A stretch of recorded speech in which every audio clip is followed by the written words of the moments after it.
Hello and welcome back to another episode of Break the Press. And today we got a different video, a very, very interesting video, a video that is very dear to Dean's heart. We've got a Chelsea crisis talk, and a lot has changed since Maresca has left in December, if I'm not wrong. Yeah, December, yeah. And a lot of Chelsea fans have been very vocal, both on and off the pitch. And Dean is one of the biggest Chelsea fans I know in my life. So run us through it, run us through what's going on with the club. You see it in my celebration, my name. The Shameless guy. No, it's the truth, man. It's the truth. Look, it's the situation is as bad as it has been since Maresca got sacked. I said December. Actually, it was in January. If you remember, it was the first big thing of 2026 in the football world. Maresca got sacked, and I don't know. Ever since he got sacked, and this isn't in defense of Maresca per se specifically, but since he's been sacked, the belief in the club or the optimism around the club has been like completely dead. Um, and yeah, the form that's got worse, the inexperience of the coach, all of that just comes down to the main issue, which is the directors and the owners of the club. How they've managed to uh, destroy the project that they claim to be building these last few months, sorry, last few years, is what it has led to a result like the one we saw the other day. Obviously, Man City beat us 3-0. And normally you're supposed to feel something from that. We're trying to compete for the top five, and I'm sitting there watching it like the second goal's going in, the third goal's going in, and I feel nothing. I just felt nothing after that game You because started celebrating. yeah, no, as I said, I did I saw the Poznan in like what 70th minute, and I was just like, well, if they're going to take the piss, I should take the piss. Like, and the reason why I'm talking so carelessly about the club is because, well, that's the feeling that I've had these last few months. Like, it's been very, like, the word is apathetic. I'd say I have felt a great sense of apathy when it comes to this club in these last few months. So when I see us losing, when I see, I mean, I say PSG, to be fair, that was the one game I went with big hope. But in general, like, losing in the league, seeing us doing this badly, it's devastating, but also at the same time, I'm just also in a bad, like, I'm in such a state where I just don't care as well. It's probably a feeling you had very similarly to Amarim, when you're Cameroon, in yeah. Amarim, and then, you're just losing every week. You're in like 16th, whatever it was. But to be fair, weren't losing every week like you are. In recent times, it's been really bad for us. You're right. But, there's that feeling of just not caring, but also caring at the same time. That's kind of where I've been at. Um, yeah, look, I I'm mean, it's been what now? It's been 20 years now. It's been 4 years since Roman has left your yeah. club, and since then you've had Todd Bowley, and now you have the I don't know your new owners or No, I your mean, it's not really any not owners, specific but name. yeah, Yeah, the, yeah. the It's a consortium. Yeah, consult because yeah, yeah, yeah, Bluco out as they say, Bluco out. yeah. No, look, these are the people at the top that are just getting away with what's happening, and they are, to be honest, the biggest blame because they're the ones that run the overhead. They're the ones that make the biggest decisions, and most importantly, they're the people that are refusing to change, right? Accepting their mistakes and faults. You can sack players, you can get rid of. So you can sack managers, you can get rid of players. You can fault. We can take great blame and fault these people on the pitch and the ones just beside it, but the people at the top, the owners, the people that are building the squad around them, the people that have such a direct influence as to how the team is run and the finances and everything, they're the ones that have refused to change. They're the ones that continue to behave the way they do. And if you look at recent reports, despite players seeming to be revolting against them, we're still linked to the same players that shouldn't be joining us in this kind of situation. We've been, even rival fans, not just us, but rival fans have been saying, where is the squad? Where is the experience at this club? And they still are consistently trying to sign players that have no experience, that are players that are, Yeah, part of the an you're a following the project. Brighton model. Yeah, it's ridiculous. You Now guys stealing their stuff, and now you're trying to beat them. It's all right. It's it's cool. mad. They're trying to run a Brighton point two. They literally Mm. have just done what they're doing at Brighton and tried to bring it here, Football even though manager. what was going on at Brighton hasn't exactly led to any major success, has it? But that project, for some reason, is so. You've had major desirable. success though. Sorry. You've had major success under What these new owners. But what is the most successful thing we've done? You're world champions. What happened to you celebrating about that, huh? Let's not I mean, forget this. You are all we're Club World Cup champions. We're the first ones to do it. You've had success. You won the Conference League. You won two trophies. no, It's you're more right. than all. No, you're right. And again, that was stuff I very heavily praised and was happy with.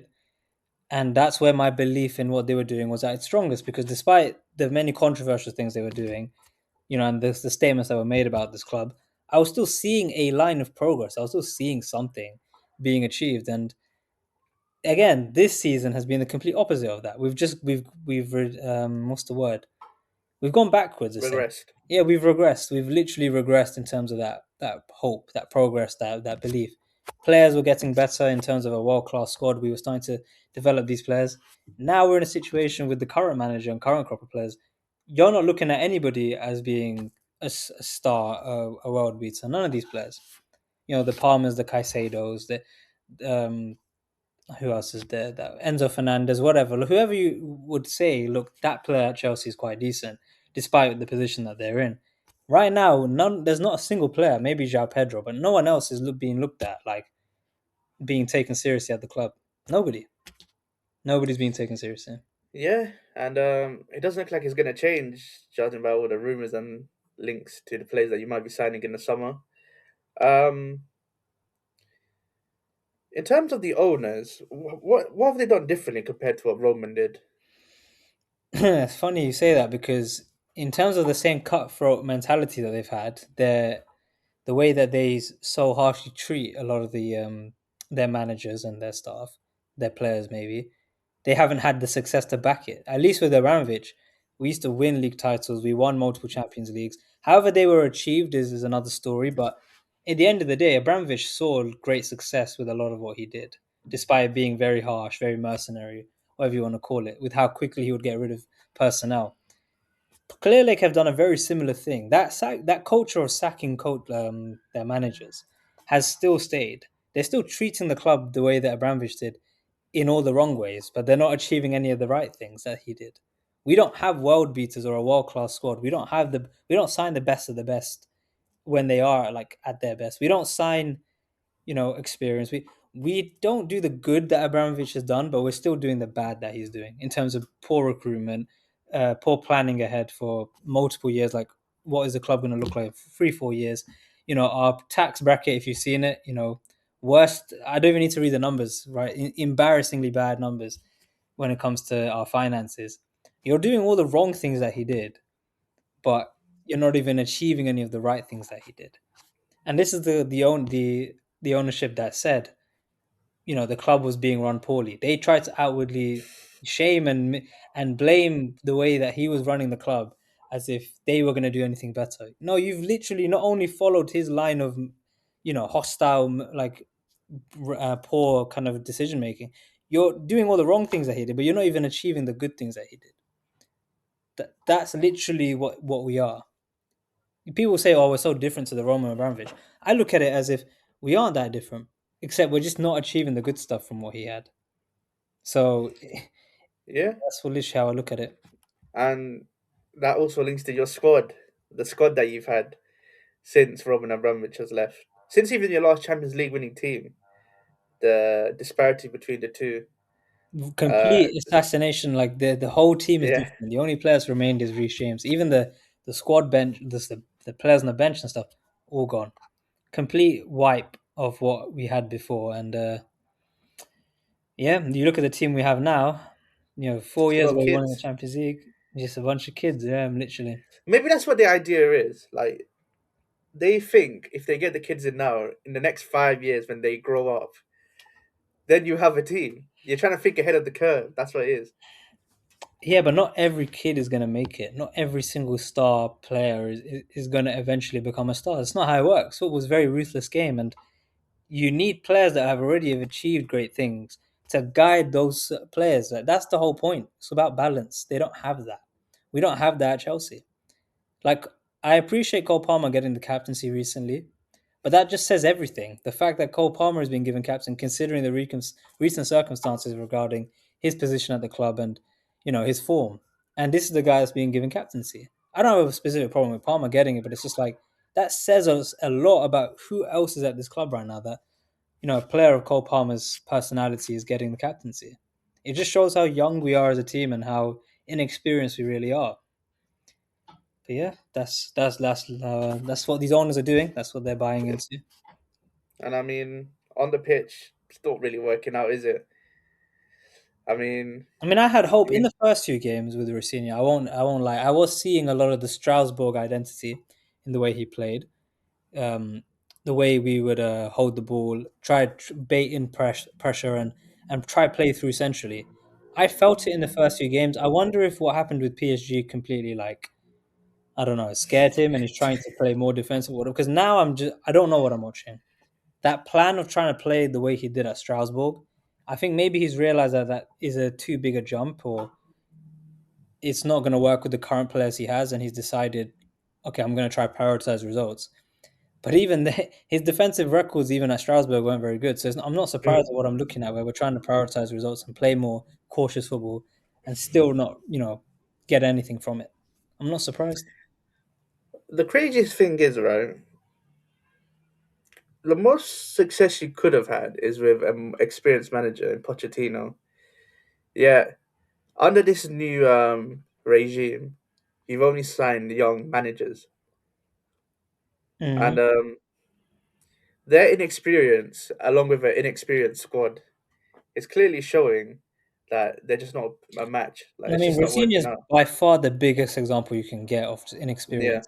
That this one is it doesn't matter where you are in football, like you're born knowledge or whatever, you can see it. Like the guy is out of his depth when it comes to being in the it's a cheap, situation he's been put in. a cheap appointment. Yes, literally. There's a reason why he was at Strasbourg, and there's a reason why you have to climb the ladder in football. Even top players that become managers, there is a ladder of progression that they need to go through. We've literally experienced this with Frank Lampard when he was at the club himself, when he had that fantastic run with Derby. We made the big jump with him to managing us. He did all right in his first season, but when we were expected to challenge for the league, it capitulated for him. And now he's doing very, very good things at Coventry, who are going to probably be in the Prem next season. Not probably, they will be. They will be. But my point is that it takes time. You need managers that will go through the ladder of success. Because if anything, a manager job is harder. They have the hardest job in football, really, when it comes to understanding when and where to the football they're going to play. And Rafinha, for as admirable as his football is, when it comes to when it clicks, when it really works, and it's fun to watch, there is so much more to it than just playing nice, attractive attacking football. There is so much more that he has to deal with, and that in-game management that we saw him fail to do against PSG, those last 15 minutes when we tried to go on the attack and we should have just taken the 3-2, or the management against the Arsenal game, going in the Carabao Cup, waiting way too long to be attacking. It's those instances of inexperience that is so obvious to see that. And again, this is why I look at the directors and owners and not just Mourinho, because he's been put in this position by these owners. You could have at least waited with Maresca. You could have tried to, sort out your personal differences and at least give him until the end of the season to see what you can come up with in terms of results. If you really cared about the club's progression, even if you've been having problems with him because he's been saying comments or whatever, you should have waited. If they really had their best interest for the club, then they would have waited with Mourinho. I mean, with Mariska, but they didn't. And since they didn't care, since they showed that how much they care about this club with that sacking, I have shown how much I care by just not caring about the results. But to round this all off, could you give me your top three things that need to be changed for going into next season at Chelsea Football Club to save your football club? Unless Three because things. you might end up like Tottenham. Three things, yeah. Three things. Yeah, three things. Give me three things. We I can can't do sum 10, 15. everything up in three We, things. we Okay. just need three things from you. Three things. Okay. Well, the first thing, I mean, the biggest, most important thing has to be the ownership. I mean, I don't know if I want to say get rid of them or whatever, but there needs to be a clear change in their strategies or their identity. However, they want to approach running this club. It's become so obvious to everybody, like even the most delusional of fans, even me, maybe even me, who actually believe somewhat. right? It's quite obvious you guys are making mistakes that you need to clearly readjust what you're doing. That's my biggest wish, honestly. Is I want to see them approach the transfer market the way that whoever comes in next. You need to treat it differently. You have to. You need to just own up to your mistakes and please look at things from a different lens. Try sign players of a different like age range. Try to um, deal with the situation better because otherwise, is we're going to be in this cycle. The way we just sacked Maresca and brought in Rosina, this inexperienced like cycle has been awful. So I really want to see that change. I mean, you can look at one like bring in a new person or whatever, but honestly, I'm still looking at it mainly from a perspective of the ownership. Like again, because they can bring in whoever, as you said, but if they still give him the sort of position where he has to deal with signing, let's say they bring in more youngsters, like what's he gonna do with that? How is he gonna deal with that situation? Right, and again, they sacked Mourinho, Yeah. Pochettino, Potter. They sacked all these people regarding personal issues. They haven't sacked them because of footballing issues, footballing reasons. They've sacked them because of disagreements. So if they get a manager that's like higher quality, they bring in better players of high quality, and those players ignore them or they disagree with them, they're going to be let go for those reasons, not because of footballing issues, not because of footballing reasons. So, Yeah. And wait, was that all your three things? nah, so That was your first one. Wow, your my first one is first a one. yeah, That's just it's my a first lengthy one. one. That's just my first one. Two, I mean, look, we need more players. It's quite obvious. It's not like, yes, we do need players. We need an overhaul, whatever you want to call it. It's embarrassing to have to say that because I feel like I'm saying this every year. But again, it this very closely links into what's been happening with the ownership. You guys have brought in too many players of the same kind of age range and profile where they need improving. You need to wait with them. We need players with experience now. It's become more clearer than ever. And it's weird because last year there were links to some extent. When we were linked to like I always remember Mike Mignon. We were linked to him as a keeper, Oh yeah, yeah. right? So you forget we were even linked to him at one point. Like it shows that I I mean, remember. I unless remember. it's fake or like they were never in for him at all. But it's those kind of links I want to see more. I want to see players there where they're completely different to who you're trying to sign now. I don't even want to give specific names. It's just the strategy and the names I see us linked to. There needs to be a You got clear more difference. experienced players, Of course, that's it's but not inevitable. not too experienced. Just like mid range in their prime, going into their prime is At what you this want. point, you know what? I'll take the No, you fully don't. 35 plus. I don't even Oh care. my god, man! You can't just sign the whole of Serie A, man. It's just Nah, not you gonna know work, is what? it? I honestly I don't care. At this point, I'll take it because that's better than just signing nobody. It's better than a whole squad of 18-year-olds. I'm telling you. I'm telling I you. mean, in that regard, yes, We but signed Thiago Silva at the age of 36. However, he was still one of our yes, best players. but you had other players around him. It's true. Yeah, we're gonna have youngsters anyway. It's not like the whole squad's gonna be. Yeah, but you can't have too many oldies. It's not. I mean, no one's gonna sign a whole squad of oldies, right? It's gonna be You obviously might be a couple. But imagine I'll that's your take it. board. That's what your board do. They switch it. They flip it from signing youngsters to oldies. That would be crazy. But then I'll have no words for that. If they go down that route, I'll have no words. But imagine they win something with that though. I mean, they won a couple trophies last year. Mm. They did. They did. So that's the squad aspect. We had the owner aspect. Do you want a new manager? I mean, it's tough to say because obviously what we've got with Rossini right now has been comical to say the least. Man I've not age seen him do and any quotes anymore. By the way, he's like philosophical, philosophical quotes. Yeah. philosophical speaking. He's not been doing it anymore. To be fair, the man age thing That was that crazy. wasn't even at Chelsea though. That was Yeah, way it wasn't at before. Chelsea. Yeah, but So that out of context. no, but I think he definitely has realized he needs to calm it down with what, with what he's saying. So maybe that's why you're not seeing anything recently regarding his comments.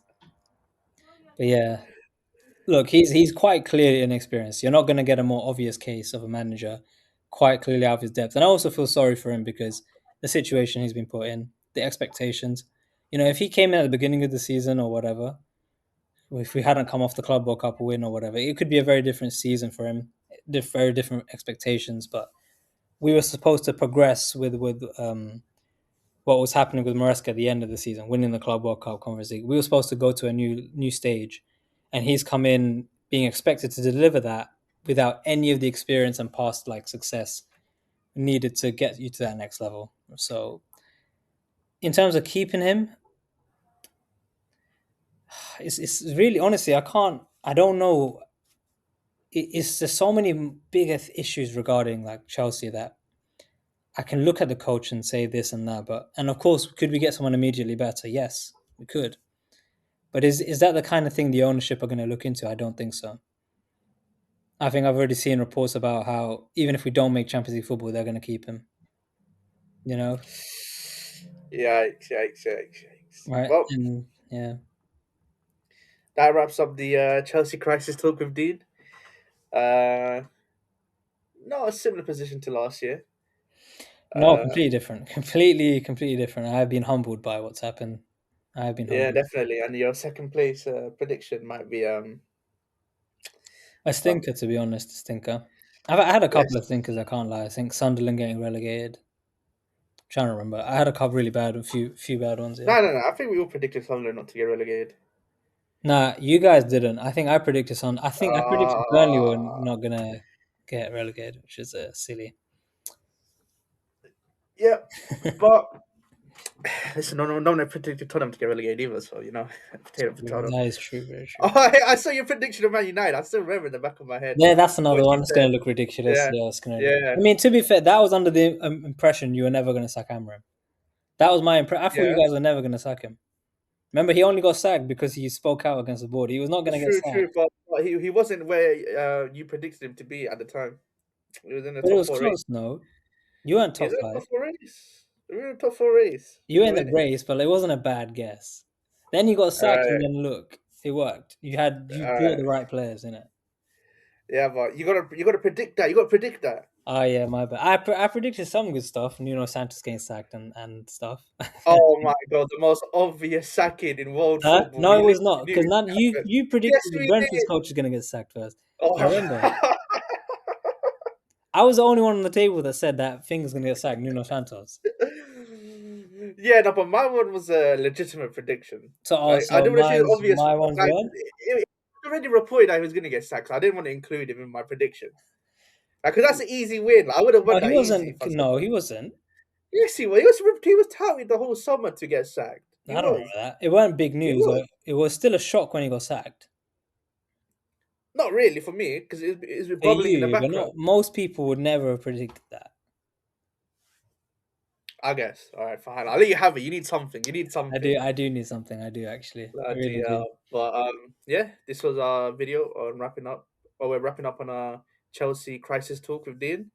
Seem to be doing Make these sure like every week. To be honest, every time we talk about Chelsea it's recently, therapy. It's therapy. it's not mate. It's pain. It's pain. You feel pain. Imagine what a Tottenham fan feels. It's true. That's true. That is true. You're right. But make sure you guys like, subscribe, follow us on all our socials, and yeah, we'll see you guys next time.